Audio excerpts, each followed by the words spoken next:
অসম বাংলার সীমান্তবর্তী ধুবড়ী জেলার গোলকগঞ্জ থানার ছোটগুমা আউটপোস্টের ঢিলছোড়া দূরত্বে ছোটগুমা এলাকায় একটি নির্জন বাঁশঝড়ের জলাশয় থেকে মাঝবয়সী এক গৃহবধূর গলার নলিকাটা দেহ উদ্ধার ঘিরে চাঞ্চল্য ছড়িয়েছে। পরে সংশ্লিষ্ট এলাকায় মৃত ওই মহিলার নাম সম্মতি চৌধুরী, বয়স ৪৯। তার বাড়ি ছোটগুমা পঞ্চম খণ্ড গ্রামের। পুলিশ প্রাথমিক তদন্তের পর জানিয়েছে, পরিবার ও স্থানীয় সূত্রে জানা যায়, স্বামী ও সন্তান কর্মসূত্রে বাইরে থাকায় ওই মহিলা একাই বাড়িতে থাকতেন। শনিবার সকালে ওই মহিলা নিখোঁজ ছিলেন। অনেক খোঁজাখুঁজির পর বাড়ি থেকে ঢিলছোড়া দূরত্বে নির্জন বাঁশঝাড় এলাকায় রক্ত দেখতে পেয়ে সন্দেহ হয় পরিবার ও স্থানীয় বাসিন্দাদের। এরপর তারা সঙ্গে সঙ্গে ছোটগুমা পুলিশে খবর দেয়। খবর পেয়ে ঘটনাস্থলে দ্রুত ছুটে আসে ছোটগুমা ফাঁড়ির পুলিশ। পুলিশ তদন্তে নেমে ক্রাইম স্পট দিয়ে পুরো বাড়ি ও ঘটনাস্থলের চারপাশ ঘিরে ফেলেছে। ঘটনাস্থলে রয়েছে পুলিশের ফরেনসিক দলও। ঘটনাস্থলে ধুবড়ী জেলা পুলিশের উচ্চপদস্থ আধিকারিক ও ম্যাজিস্ট্রেটের উপস্থিতিতে ওই মহিলার মৃতদেহটি উদ্ধার করে পুলিশ। মৃতদেহটি উদ্ধার করে ধুবড়ী জেলা হাসপাতালে পাঠায়। গলার নলিকাটা অবস্থায় ওই মৃতদেহটি উদ্ধার হওয়ায় নৃশংস হত্যা বলে প্রাথমিক তদন্তের পর জানিয়েছে পুলিশ।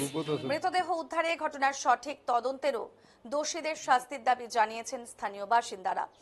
এদিন অসম বাংলার সীমান্ত ঘেঁষা ছোটগুমা এলাকায় নৃশংস এই খুনের ঘটনাকে ঘিরে রীতিমতো চাঞ্চল্য ছড়িয়ে পড়েছে গোটা এলাকা জুড়ে। খুনের কারণ ঘিরে তৈরি হয়েছে ধোঁয়াশা। তবে এই ঘটনায় কাউকে আটক করা যায়নি বলে জানিয়েছেন পুলিশ। তবে ইতিমধ্যেই পুরো ঘটনার তদন্ত শুরু করেছে গোলকগঞ্জ থানার পুলিশ।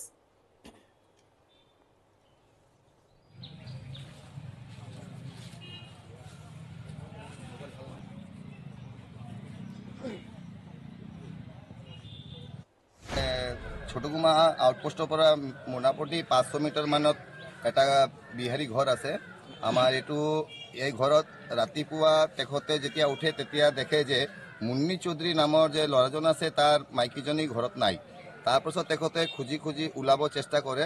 তাৰপাছত দেখা যায় যে যি ৰুমত সি ৰাতি আছিলে তাতে তেজ পোৱা গ'ল। তেজ পোৱা যোৱাৰ পাছত তেখেতে আকৌ হাবা ধুবা লাগিলে। তেখেতে সিপিনে সিপিনে খোজা খুজি কৰাতে আমাৰ ইয়াতে সংকচ মৰা এটা সংকচ নদী আছে। এই সংকচত এইটো কি কয় পাতত দি ঢাকি ৰাখিছে। তাৰপাছত তাতে এই মাইকীজনৰ এটা শাৰী আৰু কম্বল পোৱা গ'ল। এইটোত সন্দেহ হ'ল যে ইয়াতে ডেড বডিটো আছে। তাৰপাছত তেখেতে পুলিচক দিলে।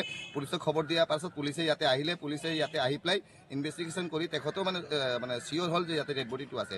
তাৰপাছত ইয়াতে আমাৰ আগমনিৰ পৰা দণ্ডাধীশে আহিলে। তেখেতে অহাৰ পাছত ডেড বডিটো ৰিকভাৰী কৰা হ'ল। ৰিকভাৰী কৰি দেখা গ'ল যে যোনে মাৰিছে এই মাইকীজনীক তেখেতে গলাটো কাটি দিছে আৰু কি। নহয়, এইটো মাৰ্ডাৰ, একদম চিয়ৰলি এইটো মাৰ্ডাৰ। এইটো মাৰ্ডাৰ কৰিছে, এইটো চিয়ৰ। আৰু ইয়াতে ফৰেনচিক টিমো আহিছে। ফৰেনচিক টিমে মানে যিটো পালোঁ যে তেখেতে এটা মোবাইল পাইছে। তো এই মোবাইলত এতিয়া মানে এইটো যে মাৰ্ডাৰ জনে কৰিছে এইটো গোটেই তথ্যটো ওলাই পৰিব। রাতে মুই আসুম নাই কালি, তো রাতে একাইছিল লোক ঢুকিয়া মার্ডার করে দিয়েছে। তাহলে সকালবেলা তো সকালবেলা খোঁজা হয়েছে, না ভাই বাড়ির তো নাই। তারপরে ঠিকানা আসি হয়েছে, পুলিশ কেস করা হয়েছে, পুলিশ বডি খুঁজে হয়েছে। তুমি কোথায় ছিল? আমি ছিলাম কোচবিহারে। বাড়িতে কে কে ছিল? বাড়িতে মা ছিল। একাই? সন্দেহ হয় নাকি? না, কোনো সন্দেহ। কারোর উপর সন্দেহ হয়? এখন অব্দি সন্দেহ নেই কারো। আচ্ছা, তুমি দেখছো কি কি অবস্থায় আছে? গলাকে নামাই দিয়েছে। হ্যাঁ, গলা নামাই দিয়েছে। গলাতে ঘাট দিয়েছে? গলাতে ঘাট দিয়েছে।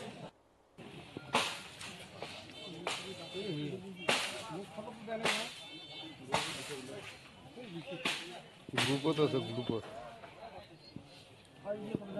বিপুল